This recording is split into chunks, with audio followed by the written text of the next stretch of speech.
থ্যালাসেমিয়ায় আক্রান্ত পরিবারের সহযোগিতা ও আশ্বাস দেয়া জরুরি। তারা অবহিত নন যে থ্যালাসেমিয়া একটি প্রতিরোধযোগ্য ব্যাধি। তারা অবহিত নন থ্যালাসেমিয়ার চিকিৎসা সম্পর্কে।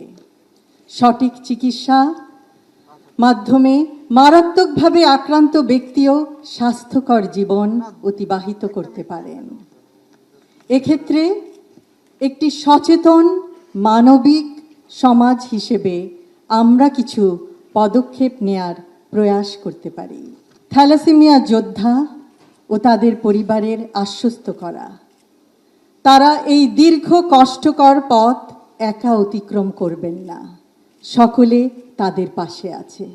দেশ জুড়ে থ্যালাসেমিয়া ও অন্যান্য জন্মগত ও বিরল রোগে আক্রান্ত মানুষদের একটি ডেটাবেজ প্রস্তুত করার পথে এগিয়ে যাওয়া এবং একটি রেজিস্ট্রার মেনটেন করা।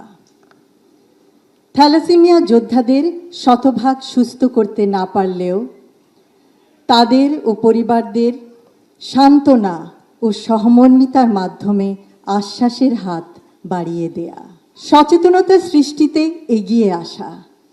সচেতন মানবিক সমাজ হিসেবে আমার কাছের, আমার পাশের দেশবাসীর জন্য আমরা এটুকু করলে নিশ্চয়ই পরিস্থিতির উন্নতি হবে ইনশাআল্লাহ। দেশবাসীকে থ্যালাসেমিয়া সম্পর্কে সচেতনতা সৃষ্টি ও শনাক্তকরণ প্রক্রিয়া চালানো যায় সদর হাসপাতালে, উপজেলা স্বাস্থ্য কমপ্লেক্সে, ইউনিয়ন ও গ্রাম পর্যায়ে। প্রত্যন্ত গ্রামেও উপসর্গ শনাক্ত করা যায়।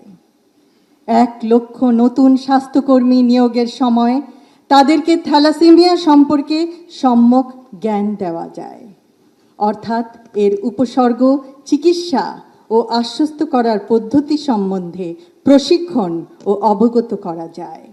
এর মাধ্যমে বাংলাদেশের গ্রাম, ইউনিয়ন, উপজেলা, জেলা পর্যায়ে বহু নতুন ও পুরনো রোগী শনাক্ত হবে।